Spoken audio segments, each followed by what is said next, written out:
इस वीडियो में हम लोग देखेंगे कि स्वरस कल्पना क्या होता है। स्वरस कल्पना पंचविध कषाय कल्पना के अंदर आता है। पंचविध कषाय कल्पना बहुत ही इंपॉर्टेंट टॉपिक है वैसेज कल्पना का।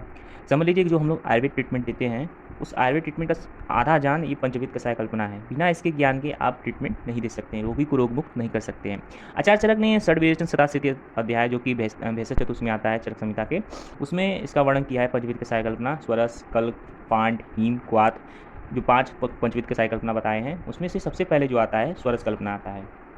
तो हम लोग देखेंगे कि जो वानस्पतिक द्रव्य होते हैं, प्लांट होते हैं, उनका जो खुद का जो रस होता है उसी को हम लोग स्वरस करते हैं। बहुत आसान सा डिफिनेशन है इसका कि जो प्लांट होता है, प्लांट उसका जो खुद का रस होता है उसी को हम लोग स्वरस कर देते हैं। उस प्लांट में किस पार्ट से हम लोग रस निकालते हैं उसका, जैसे उसके लीफ से, उसके फ्लावर से, उसके रूट से, उसके त्वक से, त्वक यानी बार्क हो गया, उसके कंद यानी स्टेम से हम लोग उसको खूब कूट पीस करके निचोड़ करके उसका रस निकाल लेते हैं। तो ये हम लोग सिंपल सा देख लीजिए इसका डिफिनेशन क्या है कि वनस्पतिक द्रव्य का जो अपना रस होता है उसे ही स्वरस कहते हैं। वनस्पति के पत्र, पुष्प, मूल, त्वक और कंद से रस निकाला जाता है। कैसे निकाला जाता है? कूट कर, पीस कर, उसको निचोड़ कर उसका रस निकालते हैं। विशेषकर देखिए ये जो बोला गया है, ये दोनों ये आर्द्र द्रव्य के लिए बोला गया है, मतलब गीले द्रव्य के लिए, जिनसे आसानी से कूटने पीसने पर, निचोड़ने पर उनका रस निकल जाता है।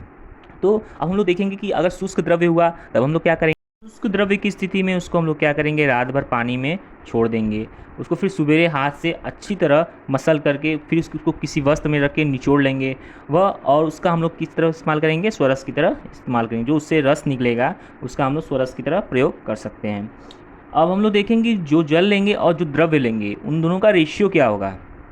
या तो समान भाग में ले लें आप, मतलब कि दोनों बराबर ले लें, या तो उसको जो जल है द्रव्य से दुगना ले लें, या द्रव्य से 4 गुना ले लें, या द्रव्य से 8 गुना ले लें। यही लिखा है यहाँ पे कि रेशियो द्रव्य और जल का क्या रहेगा, या तो समान रहेगा, या तो 1:2 रहेगा, 1:4, नहीं तो 1:8 ले सकते हैं। इसका सबसे बढ़िया एग्जाम्पल है ब्राह्मी स्वरस।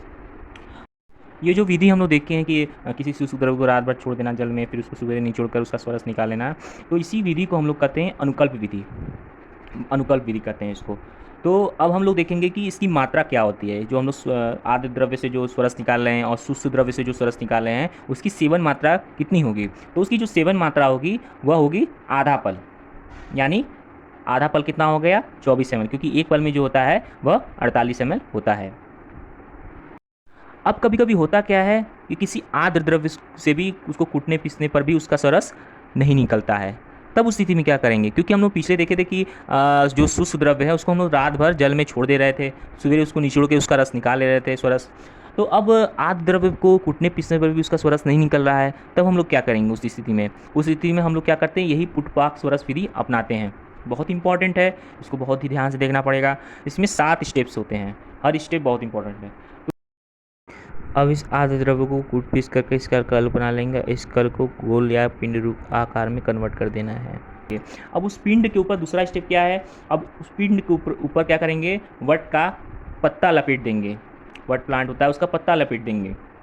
अब उस लपेटा गया जिस पिंड के ऊपर, उसके ऊपर धागा बांध देंगे अच्छे से, और इस तरह बांध देंगे कि वो एक गेंद के, एक बॉल के रूप में उस कन्वर्ट हो जाए।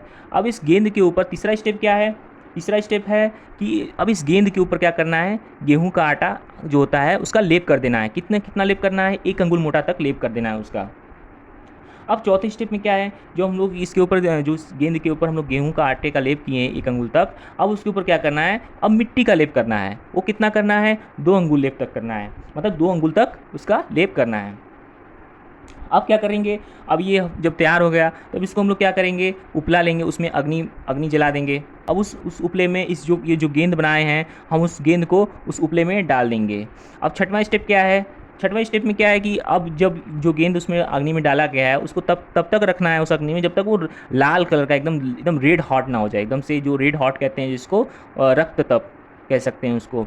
तो वो उस कंडीशन तक जब तक ना पहुंच जाए तब तक उसको उसी आग में रखें। जब ऐसा कंडीशन आ जाए, रेड हॉट वाली कंडीशन आ जाए, तो उसको उसमें से निकाल लेंगे। निकाल करके क्या करना है, उसके ऊपर जो मिट्टी का गेहूं का लेप लगा हुआ है, गेहूं के आटे का, उसको हटा लेंगे। उसको हटाने के बाद क्या करेंगे, उसमें से जो गर्म कल है उसको निकालेंगे। अब उसको गर्म कल को 7वें स्टेप में क्या करना है, उस गर्म कल को उसको किसी वस्त्र से, कपड़े से निचोड़ लेंगे और उसका स्वरस हम लोग प्राप्त कर लेंगे।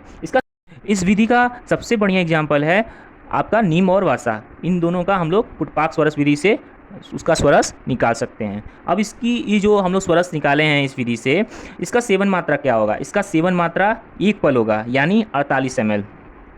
अब ये देखा गया है पीछे वाले मतलब कि ये जो पीछे वाली विधि थी उसमें आधा आधा मतलब कि आधा पल ले रहे थे, इसमें 1 पल ले रहे हैं, मतलब उसमें कम ले रहा है, इसमें ज़्यादा ले रहे हैं। तो एक कंसेप्ट इसमें लगा सकते हैं कि देखिए उसमें अग्नि अग्नि इन्वॉल्व नहीं है, यानी अग्नि से वो संस्कार एक प्रकार के अग्नि संस्कार नहीं किया गया उसका, और इससे इसका अग्नि संस्कार हुआ। एक कंसेप्ट बना सकते हैं अपना इसमें, क्योंकि जो जब भी किसी चीज़ का अग्नि संस्कार हो जाता है तो वो लघु हो जाता है। तो लघु चीज़ मतलब कि पचने में वो भारी नहीं होती, मतलब वो हल्का होता है पचने में, तो उसको हम लोग ज़्यादा थोड़ा ले सकते हैं। और जो अग्नि से संस्कारित नहीं होता है उसको हम लोग थोड़ा कम ही लेना चाहिए, क्योंकि वो पचने में भारी होता है। तो ये कंसेप्ट इधर लगा सकते हैं हम लोग कि इसमें क्यों ज़्यादा लिया गया है और वो उस विधि वाले में क्यों हम लोग कम लिए हैं। तो इस तरह हम लोगों ने देखा कि स्वरस कल्पना क्या है।